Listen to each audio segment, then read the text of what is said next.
Live from Back Nine Grill right down the street from St. John Fisher, where the Bills had their practice this morning. Armen and Levack, second annual training camp tour. Thanks to Dunkin' Donuts and Adidas Performance Sunwear and ESPN's Mike Rodak, Buffalo Bills beat reporter, sitting down with us now. And Mike, you saw a fight. You saw the scrum because practice was broken up into two fields. Levack and I were on the other field, so we missed it. So what happened today at practice? Well, you gave me a little too much credit there. I kind of ran over it once I heard the whistles, and I saw the end of it. But from what I heard from people on that one... It's all right, man. Theater of the mind, dude. Right. Yeah. You know what I'm saying? We asked Rex about it after. He said he didn't even see it, so I don't feel as bad now.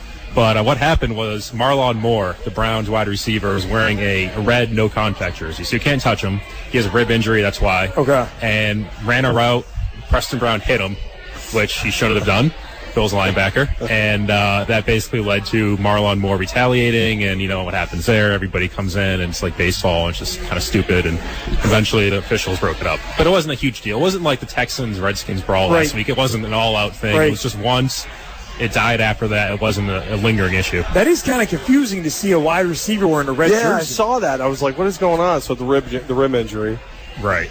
But, I mean, I'm shocked that a Rex Ryan team would be slightly undisciplined and throw a pop in when they shouldn't. I'm so surprised. I mean, Rex Ryan and Mike Pettin are just so straight arrow as far as that stuff goes. I thought they were going to fight over it because I don't know if this is the first time they've been in public since Pettin made the Rex hands out his playbook like candy comment. That's right. Forgot about that. Yeah. I mean, those guys claim that everything's good between them too. Mike Pettin said this week that Rex will be a friend until the day he dies, and they insist that nothing bad happened when Pettin left the Jets because Pettin took the same job here as the defensive coordinator that he had in New York. And really what the story there is, I think it was more Pettin saying Rex cast a big shadow, both literally, as we know, and figuratively, meaning that Pettin really needs to get out of his shadow. And he wanted his own job, he wanted his own career path, and even though Pettin really owes his career to Rex, he found him when he was with the Ravens working in the IT department. Pettin needed to go somewhere else. So those guys apparently on good terms, but there might have been a little something when they left. It's hard to tell. It is funny to see when these two teams get together, any two teams, the hugging and the boys, because a lot of them have played together either at college level or this level, and a lot of them know each other. A lot of them. There's 180 players on that field. You'd have to imagine, the coaching staff, too. Mike Pettin's coaching staff, Anthony Weaver, Jim O'Neill, the assistant coaches in the Browns were all here 2 years ago. And players, Dante Whitner. Yeah, he got booed by the crowd. Former Bills safety obviously has called him out on Twitter a few times, Bills fans, and got into a spat last year with Darryl Talley, the old Bills linebacker. Fred Jackson's called him out at some point. So Dante Whitner's not beloved around here. But, hey, Fab Lewis, former Bills quarterback, now with the Browns, saw him hugging the assistant GM for the Bills, Jim Monis. And, there's so many connections once you start looking deeper into the two teams. there's a lot going on there. Yeah, absolutely. We saw the heat cause some issues today. Oh, yeah. Well, I just got in my car at whatever it is, 3 o'clock right now, and my car was easily 125, 130 degrees inside there. I have a black car now, but even though a white color car would probably still be pretty warm. But, yeah, Marquise Goodwin was out there.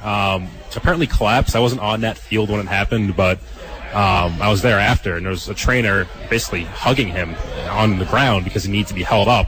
Another trainer was putting a towel around his neck. So he was in pretty rough shape, but he's actually fine now. I was told he's eating lunch with the rest of the team a couple hours ago, and he's in good shape.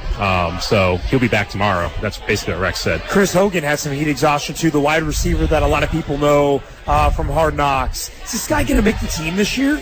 I thought coming into camp he had a shot to even challenge Percy for the number 3 job here, and he hasn't quite shown that. He was a good receiver last year for the Bills. He gets open. He gets open. He's dependable. He has good hands, and a lot of that slipped this summer. He's had a lot of drops. Wow.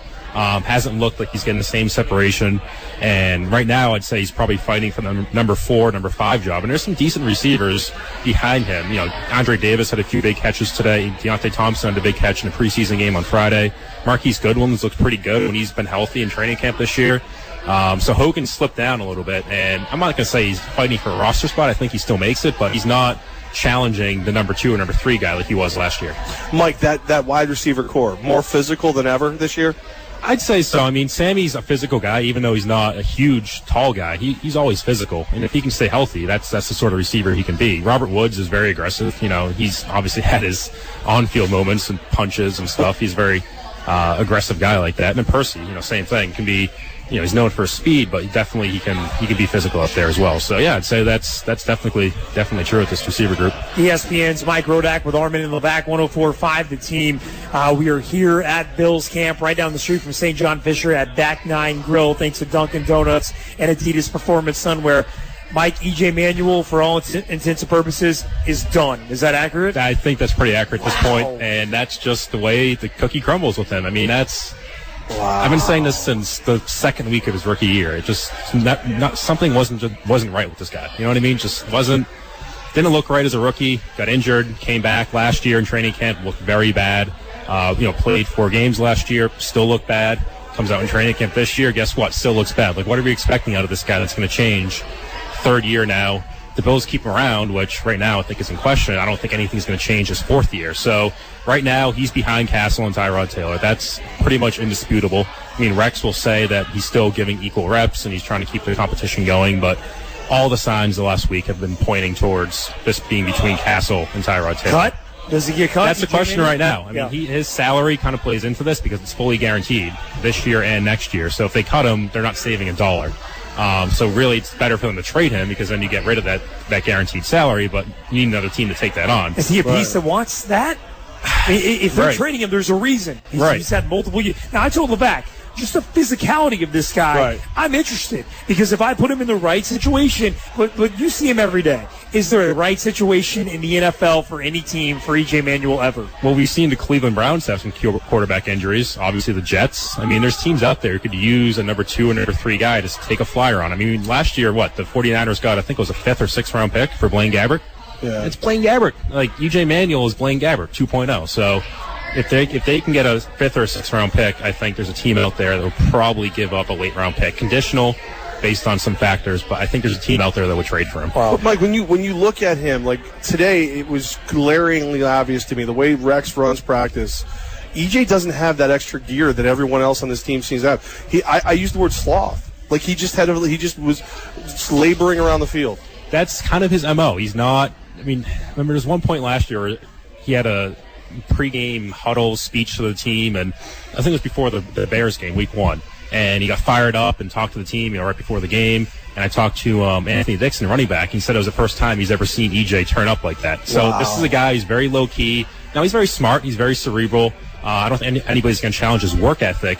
But as an on-field leader, as a quarterback, you need something more. You think of Drew Brees, think of Brady, think of Manning, think of Rodgers. There's just something different about those guys as leaders. And EJ's never really had that quality, and that's just him as a leader, but there's a disconnect, too, with him as a quarterback.